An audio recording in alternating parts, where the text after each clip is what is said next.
નમસ્તે વિદ્યાર્થી મિત્રો, આજે આપણે ધોરણ 12 આંકડાશાસ્ત્ર ચેપ્ટર નંબર 4 સામયિક શ્રેણી વિશે આપણે અભ્યાસ કરશું. સામયિક શ્રેણીની અંદર ગુણભાર રહેલો છે, જે બોર્ડની અંદર પરીક્ષાની અંદર જે પૂછાશે. તમારે એક વિકલ્પ પૂછાશે, 1 માર્ક. એક વાક્યનો પ્રશ્ન રહેશે, એનો 1 માર્ક. એક 2 ગુણનો દાખલો અથવા થિયરી, એના 2 માર્ક. એક 3 ગુણનો દાખલો અથવા થિયરી, એના 3 માર્ક. અને એક 5 ગુણનો દાખલો પૂછાય, એના 5 માર્ક. કુલ 5, 6, 7, 8, 9, 10, 11 અને 12. કુલ આ ચેપ્ટર કે સામયિક શ્રેણીમાંથી 12 માર્કનું પૂછાશે 12 બોર્ડની અંદર. તો હવે સૌપ્રથમ આપણે સામયિક શ્રેણીનો અર્થ જાણીએ કે સામયિક શ્રેણી શું છે. તો સામયિક શ્રેણીનો અર્થ અમુક સમયાંતરે એકત્રિત કરેલી અને સમય અનુસાર ગોઠવવામાં આવતી આંકડાકીય માહિતીને સામયિક શ્રેણી કહે છે. શું કહે છે કે અમુક સમયાંતરે જે માહિતી એકત્રિત કરેલી હોય અને સમય અનુસાર તેને ગોઠવવામાં આવે તો તે માહિતીને આપણે સામયિક શ્રેણી કહી શકીએ છીએ. સામયિક શ્રેણીમાં સમય સાથે સંબંધિત ચલની કિંમત હોય છે. ખાસ ધ્યાન રાખો, સામયિક શ્રેણીમાં સમય સાથે સંબંધિત ચલની કિંમતો હોય છે. દાખલા તરીકે દેશની વસ્તીની ગણતરી હોય, ખેતીની પેદાશની કોઈ પણ થઈ શકે. તો આ બધી વસ્તુની અંદર સમયાંતરે સમય અનુસાર થતી હોય છે. તો આ હતી સામયિક શ્રેણીનો અર્થ. હવે આપણે જોઈશું સામયિક શ્રેણીની વ્યાખ્યા. નિયત સમયે લેવામાં આવેલા અવલોકનોના સમૂહને સામયિક શ્રેણી કહે છે. કે નિયત સમયના અંતરે જે લેવામાં આવેલા જે અવલોકનો રહેલા છે તેનો સમૂહ જે રહેલો છે તેને સામયિક શ્રેણી કહેવામાં આવે છે. ત્યાર પછીનો ટોપિક છે સામયિક શ્રેણીના ઘટકો. તો મુખ્ય 4 ઘટકો છે. એક દીર્ઘકાલીન ઘટક અથવા વલણ, તેને ટીટી વડે દર્શાવી શકાય. જે લાંબા ગાળે જે સમયાંતરે જેમાં ફેરફાર થતો હોય, જે કિંમતોમાં ફેરફાર થતો હોય તેને દીર્ઘકાલીન ઘટક તરીકે ઓળખવામાં આવે છે. ત્યાર પછી બીજું છે મોસમી ઘટક, એસટી. ઋતુ મુજબ શિયાળો, ઉનાળો, ચોમાસું મુજબ ઋતુ મુજબ જેમાં કાંઈ ફેરફારો થતા હોય, જે ચલમાં ફેરફારો થતા હોય તેને મોસમી ઘટક કહી શકાય છે. ચક્રીય ઘટક, જેને સ્થિતિ વડે દર્શાવી શકાય કે જે તેજી મંદીના કારણે જે કાંઈ ચલોની કિંમતના સમયાંતરે જે ફેરફારો થતા હોય તેને આપણે ચક્રીય ઘટક તરીકે ઓળખીએ છીએ. અને યાદચ્છિક અથવા અનિયમિત ઘટક, રાજકીય, આકસ્મિક કોઈ એવી આફતના કારણે જે કાંઈ ફેરફારો થાય તેવા ઘટકને આપણે અનિયમિત ઘટક કહી શકાય. આમાં આપણે લઈ શકાય કે અત્યારે જે કોરોના વાયરસનો જે અનિયમિતતાના હિસાબે જે કાંઈ ફેરફારો થયા તેને આ ઘટકમાં ઉદાહરણ તરીકે આપણે લઈ શકીએ છીએ. ત્યાર પછી સામયિક શ્રેણીના વલણ માપવાની મુખ્ય 3 રીતો છે. વલણ માપવાની એમાં પહેલી રીત છે આલેખની રીત, બીજી છે ન્યૂનતમ વર્ગોની રીત અને ત્રીજી છે ચલિત સરેરાશની રીત. એમાં જે આલેખની રીતમાં આલેખ રહેલા છે, ત્યાર પછી ન્યૂનતમ વર્ગોની રીત અને ચલિત સરેરાશની રીત, આ બંને ગાણિતિક રીત રહેલી છે, એક દાખલાકીય રીત. બંનેમાં સૂત્ર રહેલા છે અને બંનેના દાખલા પૂછાશે. આપણે જે 5 માર્કની અંદર દાખલા પૂછાય તો બંને રીતનો ઉપયોગ કરીએ, એક ન્યૂનતમ વર્ગોની રીત અને એક ચલિત સરેરાશની રીત. એમાં પહેલી રીત આપણે જોઈશું ન્યૂનતમ વર્ગોની રીતે સુરેખ વલણ શોધવાની રીત. તેનું સમીકરણ રહેલું છે કે સુરેખ સમીકરણ શું રહેલું છે તો y બરાબર આખું સમીકરણ છે કે y બરાબર a + bt.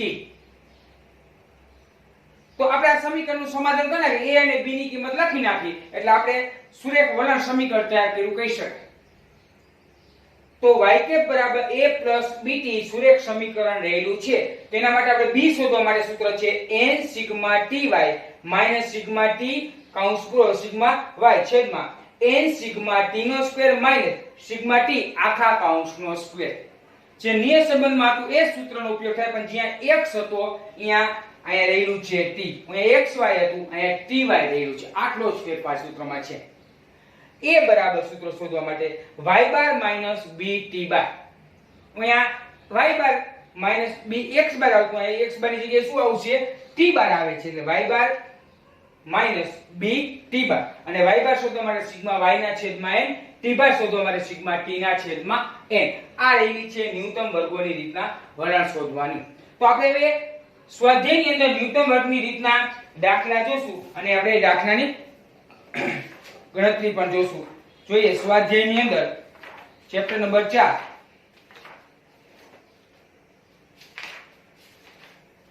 4.1 આલેખ છે. 4.1 આલેખ રાખી દે. આપણે 4.2 થી શરૂઆત કરી. 4.2 જે 5 ગુણની અંદર દાખલા પૂછાશે. 4.2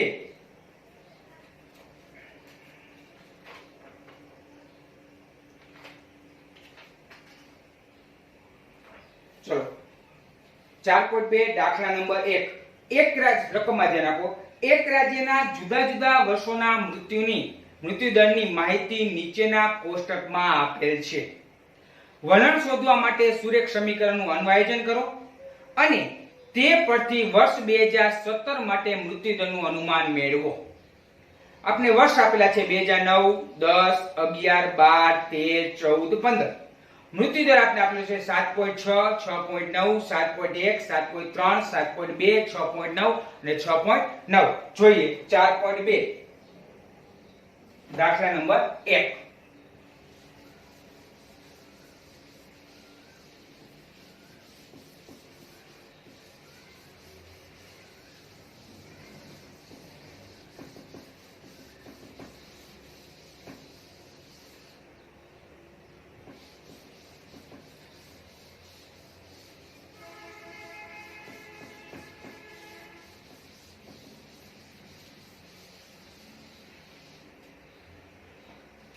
સ્વાધ્યાય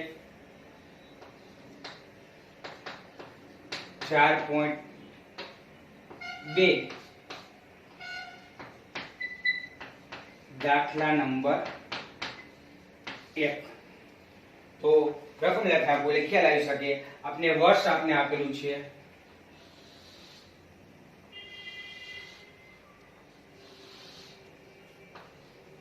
વર્ષ અને આપણે આપેલું છે મૃત્યુદર. વર્ષ 2009 થી 15, 2009, 2010, 2011, 2012, 2013, 2014, 2015 અને મૃત્યુદર આપણે આપેલો 2009 માં 7.6, 6.9, 7.1, 7.3, 7.2, 6.9, 6.9. આ પરથી આપણે સુરેખ સમીકરણનું અન્વયન કરવાનું છે અને સુરેખ સમીકરણ અન્વયન થઈ ગયા બાદ આપણે 2017 ના વર્ષ માટે મૃત્યુદરની આપણે કિંમત પણ શોધવાની છે. ચલો તો સૌપ્રથમ આપણે વર્ષ લખશું. વર્ષ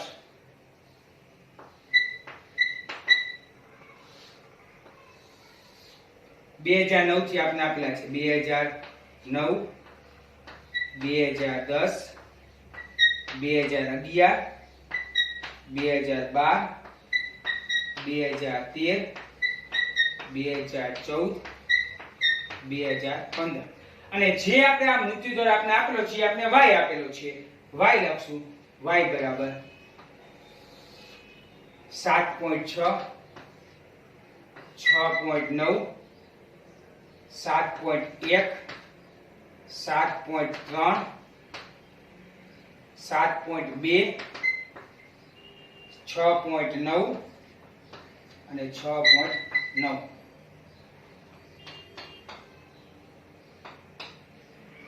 આ રીતે વર્ષ અને જે આપણે આપેલું છે y લખાય. t લખવાનો તો t ક્રમમાં આપી દેવાનો તમારે. t એટલે કે સમય ક્રમમાં આપી દેવાનો. 1, 2, 3, 4, 5, 6 અને 7. હવે સમય ક્રમમાં આપ્યા પછી તમે ટોટલ પેલા કરી નાખો. પ્લસ સિગ્મા y નો ટોટલ સિગ્મા y આપને મળશે સિગ્મા y.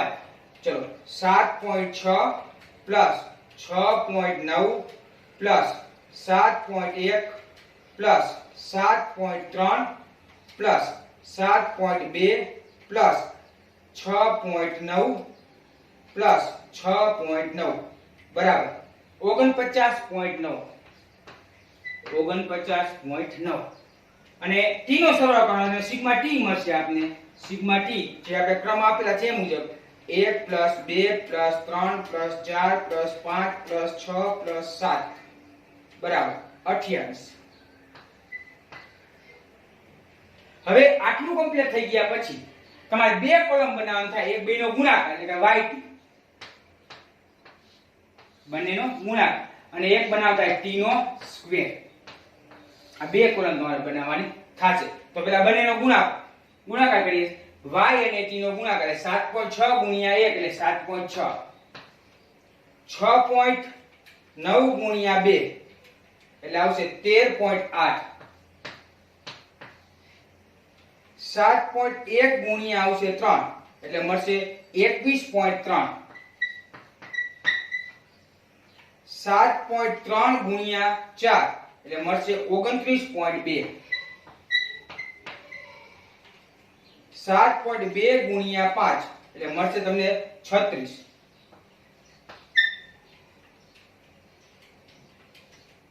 ત્યાર પછી 6.9 ગુણ્યા 6 તમને મળશે 41.4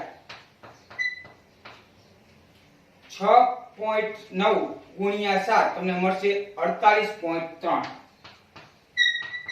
સરવાળો કરશો આપણે સિગ્મા yt આપને મળશે ચલો સરવાળો કરીએ બધાનો તો 7.6 plus 13.8 plus 21.3 plus 29.2 plus 36 plus 41.4 plus 48.3 બરાબર મેળા 197.6 197.6 ફરીથી કહેવાય કે 7.6 plus 13.8 plus 21.2 sorry 3 29.2 plus 36 plus 41.4 plus 48.3 એટલે આપણે મળશે 197.6 હવે તમારે કરવાનો સીધો આ t નો સ્ક્વેર ચલો 1 નો સ્ક્વેર 1 2 નો સ્ક્વેર 4 3 નો સ્ક્વેર 3 3 9 4 નો સ્ક્વેર 16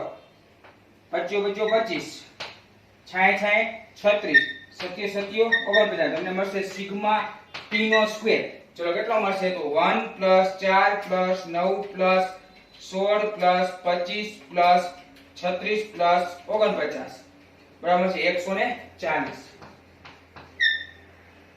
આ તમને મળી ગયા પછી સમીકરણ લખવાનું આપણે વલણ સમીકરણ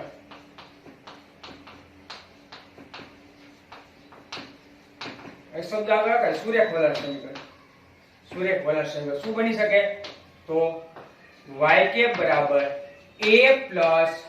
bt આપણું સુરેખ વલણ સમીકરણ લેલું છે તો પહેલા આપણે b શોધવા માટે સૂત્ર છે b બરાબર n સિગ્મા ty અથવા yt લખો અથવા ty લખો તો પણ થઈ શકે સૂત્ર મુજબ લખી દો ty કહી શકે n sigma ty minus sigma t sigma y છેદમાં n સિગ્મા t નો સ્ક્વેર માઈનસ સિગ્મા t આખા કૌંસનો સ્ક્વેર ચલો b બરાબર n બરાબર કેટલી સંખ્યા છે 1 2 3 4 5 6 અને 7 n બરાબર 7 લખી સિગ્મા ty કેટલું આપને મળ્યું તો સિવાય સિગ્મા ty ની બરાબર કર્યું કે y ને કિલો ગુણાકાર કેટલા મળ્યા 197.6 માઈનસ સિગ્મા t બરાબર કેટલા છે આપણા આગળ 28 સિગ્મા y બરાબર કેટલા છે આપણા આગળ તો 49.9 છેદમાં n બરાબર 7 સિગ્મા t નો સ્ક્વેર આપણે કેટલો છે 140 માઈનસ સિગ્મા t આપણે છે 28 નો સ્ક્વેર b બરાબર ચલો સાદુરૂપ આપ દે આપણે 7 ગુણ્યા 197.6 બરાબર 1383.2 માઇનસ 28 ગુણ્યા 49.9 તો 1397.2 છેદમાં 7 ગુણ્યા 140 તો આવશે 980 માઇનસ 28 ગુણ્યા 28 એટલે આવશે 784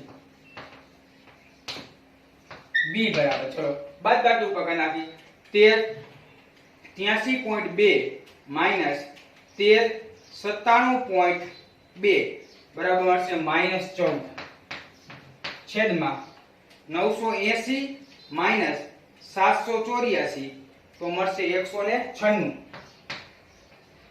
તો બી બરાબર મળશે 14 ભાગ્યા 196 તો 0.07 માઇનસ 0.07 બી ની કિંમત આપણને મળી.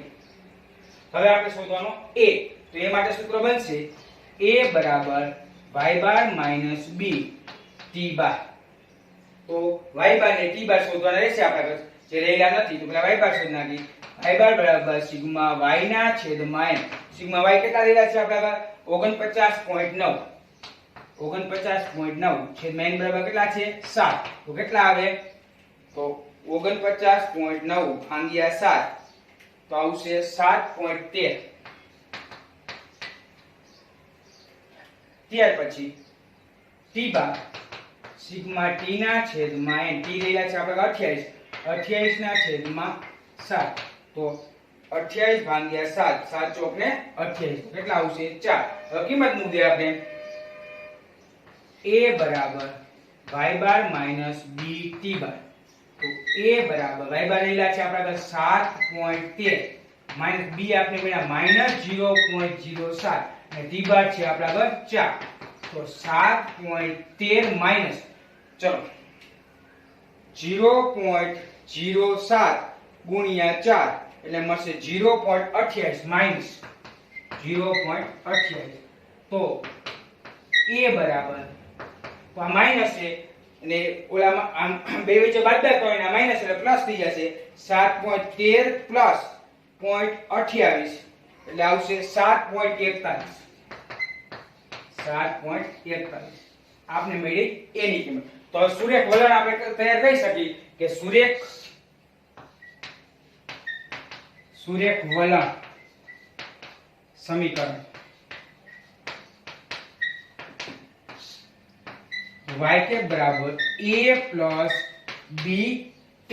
તો y કેપ બરાબર a બરાબર કેટલા લીધા છે આપણે મળ્યા 7.41 પ્લસ b બરાબર કેટલા મળ્યા -0.07